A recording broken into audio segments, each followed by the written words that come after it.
ॐ भूर्भुवः स्वः तत्सवितुर्वरेण्यं भर्गो देवस्य धीमहि धियो यो नः प्रचोदयात्। ॐ गुरुर्ब्रह्मा गुरुर्विष्णु गुरुर्देवो महेश्वरः गुरुर्साक्षात् परब्रह्म तस्मै श्री गुरवे नमः।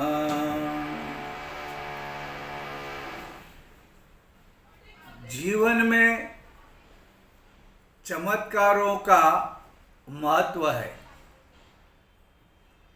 हर कोई चाहता है उसके जीवन में कोई चमत्कार हो। कभी कभी वे अपने जीवन में घटित चमत्कारों के बारे में बातें भी करते हैं। कहीं जगह पर किसी के संत आने के बाद उनके चमत्कार के बारे में लोग कहते हैं। अक्सर अपने गुरुजनों के बारे में चमत्कार की बहुत बातें होती हैं।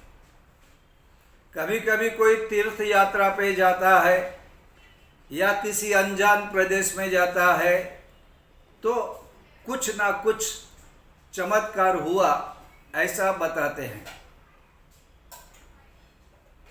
धर्म कथाओं में भी चमत्कारों की बातें कह के लोगों की आस्था जगा के अधिक से अधिक दान इकट्ठा किया जाता है। ये चमत्कार परम पूज्य गुरुदेव हमेशा कहते थे, बेटा जब किसी से कुछ बात करो तो चमत्कार के बारे में, मेरे चमत्कार के बारे में बात नहीं करना, लोगों को मेरे विचार देना। मैं जो चाहता हूँ लोग बदले, वह विचारों से बदले। चमत्कार के पीछे लग जाएंगे तो न वे आगे बढ़ेंगे न मेरा कार्य आगे बढ़ेगा। चमत्कार बहुत अच्छी तरह से हमारे मन को आकर्षित करते हैं, लेकिन चमत्कार के पीछे, चमत्कार के इंतजार में हम जीवन नहीं बिता सकते, न बिताना चाहिए। भगवान ने अपना संसार चलाने के लिए बहुत सारे नियम बनाए हैं और उसी नियम से ये दुनिया चलती है। परमात्मा भी अवतार लेते हैं तो इसी नियम से चलते हैं। चमत्कार नहीं होता, उसके पीछे भी कोई नियम काम करता है जो हमारी समझ में नहीं आता। श्री राजगोपालचारी ने अपने जीवन के अनुभव के बारे में एक बार कहा था कि मैं कलेक्टर था, मुझे परमात्मा में श्रद्धा थी, लेकिन बाकी ये अनेक प्रकार के साधु महात्मा आते हैं, चमत्कार करते हैं, उस पर बिल्कुल भरोसा नहीं। इतना ही नहीं, उससे मुझे नफरत होती थी। अब होता क्या था, मेरी धर्म पत्नी ये बहुत चीज़ें मानती थी। कोई संत आएगा तो उनकी सेवा करना, उनके चमत्कार सुनना और उनके चमत्कार की बातें लोगों को कहना और लोगों को इकट्ठा करने की उसकी जो आदत थी, मुझे बहुत नफरत थी। मैं हमेशा कहा करता था, ऐसा मत कर, ये सब ढोंगी लोग हैं, ये सब निकम्मे लोग हैं, ये सिर्फ पैसा इकट्ठा करने के लिए चमत्कार की बात करते हैं। लेकिन पत्नी कहते थी, चुप रहो जी, क्यों पाप करते हो? आपको तो नहीं पता, संत कभी गुस्से हो जाएंगे, शराप दे देंगे तो सत्यानाश हो जाएगा। आप चुप ही बैठिए। लेकिन मैं बार बार कहता था पत्नी को, तू इनके पीछे मत लग। और कमी और नहीं होती थी। हमारे इधर जो नौकर थे, ये नौकर भी पत्नी के कहने पे बाबाओं के नाद में लगते थे, उनके प्रचार करते थे, उनके चमत्कार की बातें करते थे और काम कम और इन महात्माओं के प्रशंसा, इनके चमत्कार की बातें ज़्यादा करते थे।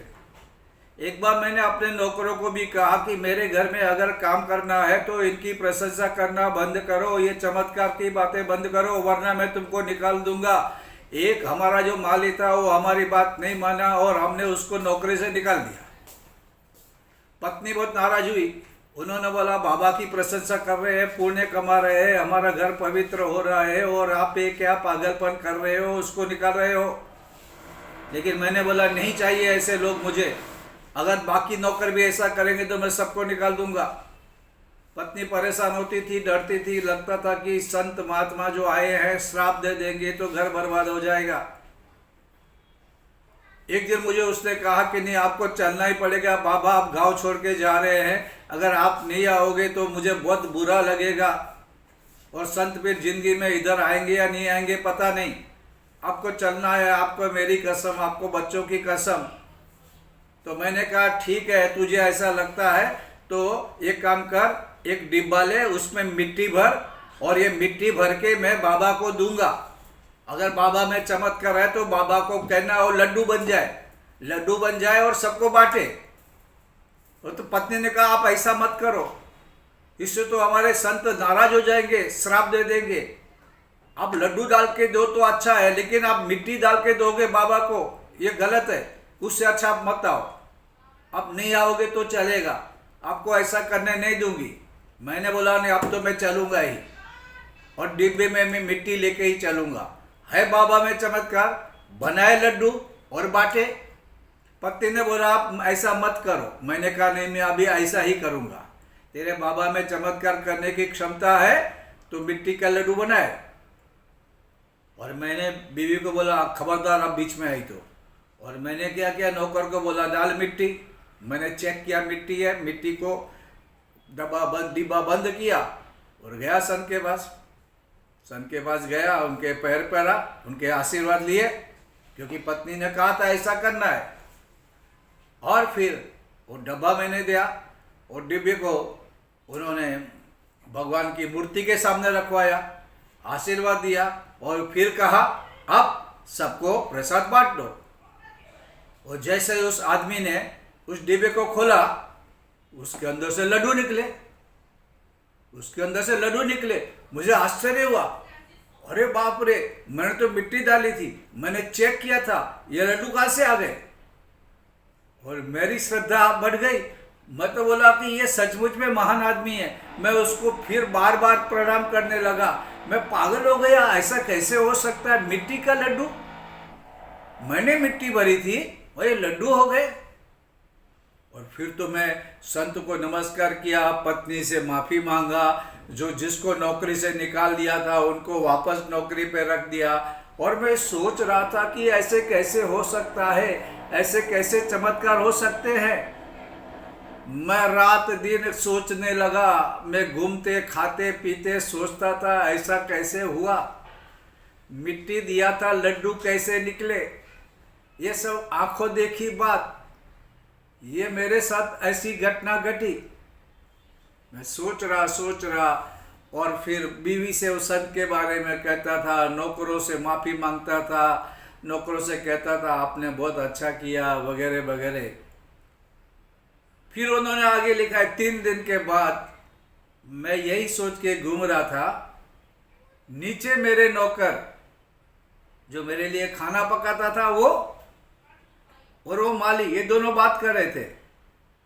माली ने कहा कि चमत्कार हो गया। तो उस जो भोजन पकाने वाला था उसने कहा अरे सुन मेरी बात, मैंने यहाँ का नमक खाया है। जब मालिक ने ऐसा किया, मिट्टी डाला, मुझे मालूम था ये मिट्टी जाएगा संत के पास, संत श्राप दे देंगे, घर बर्बाद हो जाएगा। इतने साल तक मैंने काम किया है। मैंने क्या किया, छिपके से जाके मिट्टी निकाल दी और उसमें लड्डू भर दे। लड्डू भरने के बाद उसके ऊपर मैंने कपड़ा बांध दिया और फिर मैंने मालिक से कहा चलो मिट्टी उठा के मैं चलता हूँ। और मैंने दिया। और जब संत ने इसको प्रसाद के रूप में बांटा, तो लड्डू ही थे, लड्डू मैंने डाले थे। तब राजगोपालचारी लिखते हैं, ये ऐसे चमत्कार होते हैं। मुझे उतना अच्छा लगा कि वो संत इतना प्रभावशाली था कि मेरे भोजन पकाने वाले को ऐसी प्रेरणा मिली कि मिट्टी को बदल के लड्डू डाले। लेकिन चमत्कार के बारे में फिर मुझे लगा कि चमत्कार ऐसे नहीं होते, मिट्टी के लड्डू नहीं बन सकते। लेकिन मिट्टी के लड्डू बने भी तो बने तो कैसे, कौन सी प्रक्रिया चली, इनके मन में जो खेल चले, इनके मन में जो मालिक के प्रति वफादारी थी वो उजागर हुई, और इससे मैं सलामत रहूंगा ऐसी मान्यता उनकी पूरी हुई। तो चमत्कार ऐसे होते हैं। हुआ, मिट्टी के लड्डू हुए, लेकिन कैसे हुए, क्यों हुए, ये मैंने समझा।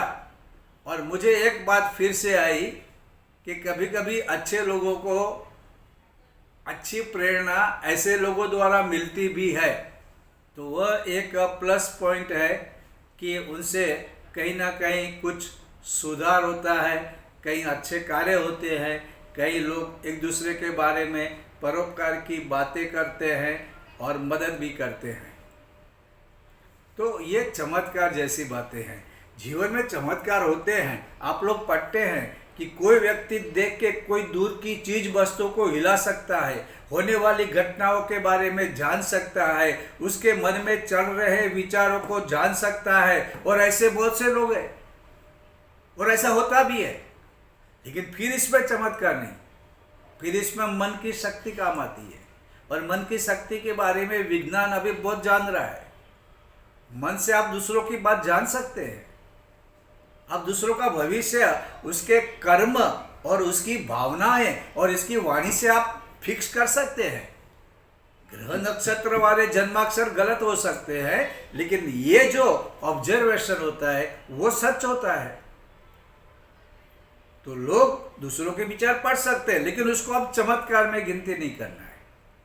वहां पे भी एक विज्ञान है, और विज्ञान में देखो नियम जो है, लोहे की चीज पानी में डूबेगी, लेकिन लोहे की चीज पानी में तैरेगी। स्टीमर के जो अलग अलग नियम है, एक नियम से डूबता है तो दूसरे नियम से ऊपर आता है। पानी आप पेड़ में देते हैं, उसके मूल में देते हैं, वो पानी ऊपर आता है, और ऊपर रख के पत्तों को पानी मिलता है। नियम से उल्टा चलता है। हवा में जो वजनदार चीज है गुरुत्वाकर्षण से नीचे पड़ती है, लेकिन विमान आकाश में उड़ता है। लोहे का है, एल्यूमिनियम का है, कितने लोग उसमें बैठे हैं, उसके अंदर सामान है। ऐसा होता है। चमत्कार भी ऐसे होते हैं। कभी कभी कोई कुछ बात करता है और जीवन में होता है। मैं आपको एक सच्ची घटना बताऊं। एक बार कुछ लोग मथुरा गए थे। मथुरा जाने के बाद मंदिर में गए। मंदिर में जाके पुजारी ने पूजा करके थोड़ा सा जल हाथ में दे दिया, और उन्होंने कहा 500 रुपया दक्षिणा दो। उसने बोला काय की दक्षिणा, मैंने तो कुछ बोला नहीं। बोलता आपने संकल्प ले लिया। बोलता मैंने संकल्प कभी लिया, मुझे तो कुछ पता नहीं। बोलता मैंने आपको हाथ में पानी दिया। बोलता दिया। तो जब भी कुछ मंत्र बोला तो बोला, तो मैंने आपकी ओर से संकल्प लिया कि आप 500 रुपया दान करने वाले इस मंदिर में, अब आपको दान करना पड़ेगा। वो बजा नहीं करूंगा, नहीं करोगे तो श्राप लगेगा, रात को काला नाग आएगा, आपको डस लेगा। बाजू में यमुना बह रही है, यमुना का काला पानी है, उस काले पानी में काला नाग है, आपको डस लेगा। उस आदमी बोला मैं ऐसा मानता नहीं हूं। उसने बोला ठीक है, देखना चमत्कार 24 घंटे के अंदर। और जैसे वो बाहर निकलने के बाद वो टांगे में बैठने गया, टांगे के ऊपर कुछ टूटा हुआ पार्ट था। जैसा उसने पैर ऊंचा किया, सर उठा हुआ, और वो जो लोहे की चीज थी उसके सर में लगी, सर फटा और खून बहने लगा। उसकी पत्नी ने कहा श्राप चालू हो गया। उसके घर वालों ने बोला कि अब सत्यानाश होना चालू हो गया। आपने एक साधु को, एक संत को, एक ब्राह्मण का अपमान किया। ये तीर्थ स्थान है, मथुरा कोई ऐसी वैसी नगरी नहीं है। बाजू में यमुना बह रही है। यहाँ पे भगवान कृष्ण ने काले नाग को वश में किया था। आपने क्या किया? आप ऐसा घर में बैठो, मुंबई में घूमो, ऐसी यात्रा में आके ये सब नाटक, अपनी जबान को लगाम देना सीखो। अब क्या हुआ था कुछ भी नहीं था, चमत्कार नहीं था, उसने ध्यान नहीं दिया। वहाँ टूटा हुआ था, टांगे वाले ने उसको रिपेयर नहीं किया था, लेकिन लोगों के मन में घुस गया और लोगों ने शुरू कर दिया। मथुरा में वह संकल्प लिया लेकिन पैसे नहीं दिए तो घात लगी, सर टूटा। हम लोगों ने जाके माफ़ी मांगा, इनको पता नहीं चला, छिपके से जाके उनको 500 रुपया दे के उनके पैर पड़े। उन्होंने कहा कि 500 तो हो गया, अभी 500 रुपया और हमको प्रायश्चित करने के लिए देना पड़ेगा। हमने उनको 1000 की जगह पे 1100 रुपया दिया और तब जाके उनका श्राप शांत हुआ। अब लोग एक चमत्कार की बातें करते हैं, इसमें चमत्कार बिल्कुल नहीं था, उसका ध्यान नहीं था। अगर वो चढ़ के आराम से चढ़ता, वो जोर से चढ़ने गया और उस टांगे वाले की भी गलती थी, जिसने वहाँ पे टूटा हुआ पार्ट था उसको रिपेयर नहीं किया था। ऐसा होता है, लेकिन लोग उसको चमत्कार में डाल देते हैं। तीसरा किस्सा मैं आपको बताता हूँ। एक भाई का एंगेजमेंट हुआ। एंगेजमेंट होने के बाद उस लड़की को लड़का अच्छा नहीं लगा। लड़की ने बोला मुझे लड़का पसंद नहीं है। उन्होंने घर वालों से कहा, उसके पिताजी से कहा।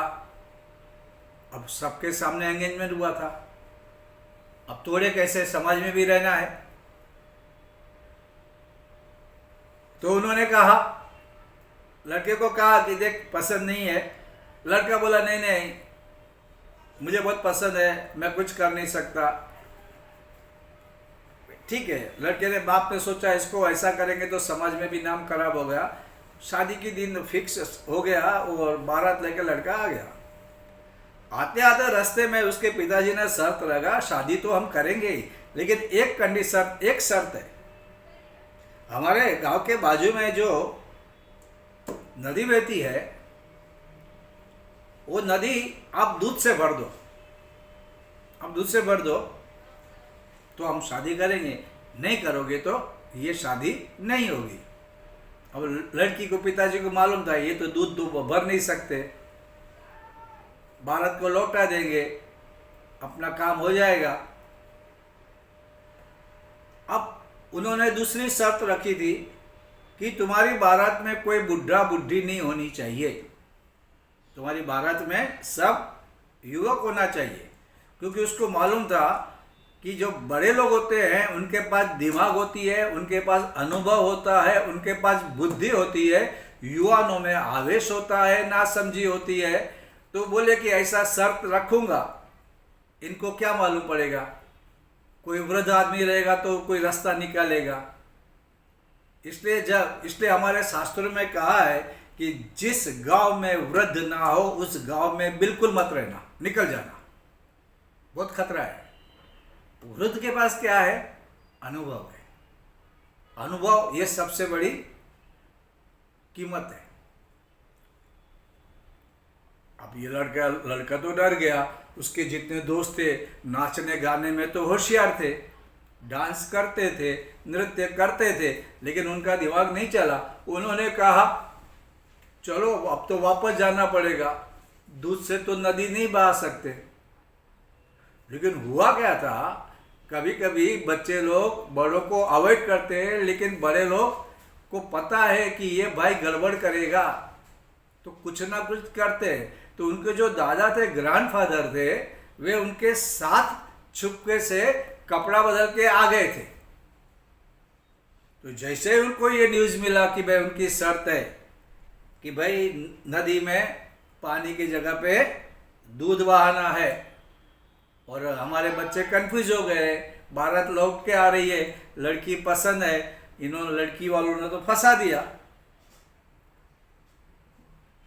तो वो उसके दादाजी बाहर आए, उसने लड़के को बोला इधर आ बुद्धू, लल्लू इधर आ, तू मेरी बात सुन, तू जा और लड़की के बाप को बोल हम 100% दूध बहाएंगे, नदी को दूध से भर देंगे, इसमें कोई शंका नहीं है, हम कर सकते हैं, तुम्हारी लड़की को भी तैयार रखो। दुल्हन के रूप में तैयार रखो, पानी ग्रहण करने के लिए मैं आ रहा हूँ। लड़की का बाप हंसा, बोला क्या पागल जैसा बात कर रहा है, तू भरेगा, नदी को दूध से भरेगा पगले? उसने बोला बिल्कुल भरूंगा, बिल्कुल भरूंगा, लेकिन मेरी एक कंडीशन है, सबसे पहले इस नदी में से पूरा पानी निकालो, पूरा पानी निकालो, नदी को कोरी करो और फिर मैं दूध भरूंगा। अब फंसा लड़की का पिता, क्योंकि पानी तो निकाल नहीं सकते, लेकिन वो सियाना था, उसने बोला दूसरी शर्त आपने तोड़ा, इसमें जरूर कोई बुढ़ा आदमी रहेगा, ये युवान कभी भी ऐसा नहीं सोच सकते। तो उसने कहा मेरे दादा है, आप शर्त हार गए हैं, अब चुपचाप शादी कर लो, लड़की को लाओ, और दोनों की शादी हो गई। अब इसके बीच क्या हुआ था, उसके दोस्त ने बोला था हमारे घर में जो देवी है उसकी मन्नत मानो तो वो देवी कुछ चमत्कार करेगी। अब देवी ने चमत्कार किया या दादा की बुद्धि ने काम किया, इसमें जो भेद है वो हमें समझना चाहिए। तो जीवन में ऐसे चमत्कार हो रहे हैं, लेकिन चमत्कार किस रहे हैं, वो चमत्कार है भी और नहीं भी, क्योंकि जो घटनाएं हो रही है वो हमको समझ में नहीं आ रही, जो चीज समझ में नहीं आ रही है वो हमारे लिए चमत्कार है। और जो ज्ञानी है, जो सब कुछ जानता है ये ऐसा क्यों हुआ, तो उनके लिए वो चमत्कार नहीं, उसके लिए वो बिल्कुल चमत्कार नहीं। तो जीवन ऐसा है। अब ये तो हम लोगों ने इस विषय को हल्के फुल्के तरीके से लिया, लेकिन जीवन में याद रखना है। क्यों गुरुदेव ने कहा चमत्कार के बारे में मत बात करना, कहना तो विचार कहना। विचारों की कमी, उल्टे सुलटे विचार, विकृत विचार ही हमारे जीवन को बिगाड़ते हैं, और हम इसके बारे में कभी गंभीर नहीं। हम ऊपर ऊपर की बातों के बारे में सोचते हैं, भीतर की बातें कभी नहीं सोचते। बाहर देखते हैं हमारे मन में क्या चल रहा है, हमारे विचारों में क्या चल रहा है, हमें पता नहीं। परम पूज्य गुरुदेव कहते थे देखो मन की तो दो बातें हैं, एक वो चंचलता, मन चंचल है, इधर उधर भागता है, पंछियों की तरह इधर इधर फुदकता है, कभी तितली की तरह उधर जाता है, कभी इधर आता है, बड़े बड़े सपनों के महल बनाता है, कल्पना की तेजी में दौड़ता है, भागता है, मन न जाने क्या क्या करवाता है। और मन की दूसरी बात है सुख की चेष्टा, सुख चाहिए, सुख चाहिए, भिन्न भिन्न कोई वस्तु, कोई व्यक्ति, उसका स्पर्श, उसका सहवास, उसकी सुगंध, उसका स्पर्श, उसका अपनापन, ये चाहिए चाहिए चाहिए, ये मन का है। लेकिन मन क्या हो रहा है इसमें, मन की शक्तियां इधर उधर सब बिखर जाती है। बिखरी हुई शक्ति से मन क्या कर सकता है, सिर्फ कमजोर हो सकता है, और क्या हो सकता है।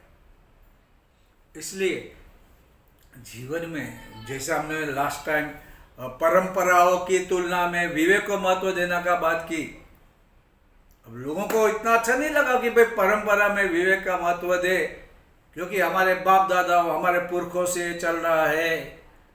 उनको डर लगता है ये परंपरा तोड़ेंगे तो पाप लगेगा, हमारी देवी हमको श्रापित देगी, हमारा पितृ हमको परेशान करेंगे। तो ये विचार से लोग दूर बोलते रहो, नहीं भाई ये बात आप मत करो, हमारी परंपरा है ना, नहीं तो लोग आपके पास आने नहीं देंगे, आप ऐसे बात करोगे तो। परंपरा है क्यों तोड़नी, उसमें क्यों विवेक, उसमें तो श्रद्धा। हम कहते हैं ये श्रद्धा नहीं, अंधश्रद्धा है, तो अच्छा नहीं लगता। वो चमत्कार के बारे में बात करते हैं, तो मैं बोला चलो परम पूज्य गुरुदेव ने चमत्कार के बारे में जो बोला है वो आज हम लोग बात कर लें। चमत्कार चमत्कार है किसके लिए, जिनको समझ में नहीं आता, जिनको पूरी बात समझ में आ गई उनके चमत्कार चमत्कार नहीं है। तो हम हमारे जीवन को अच्छे विचारों से, परिपक्व विचारों से अपनाए वो चले, राजमार्ग पे चले, सब कुछ मिलेगा, जीवन बहुत ही अच्छा बनेगा।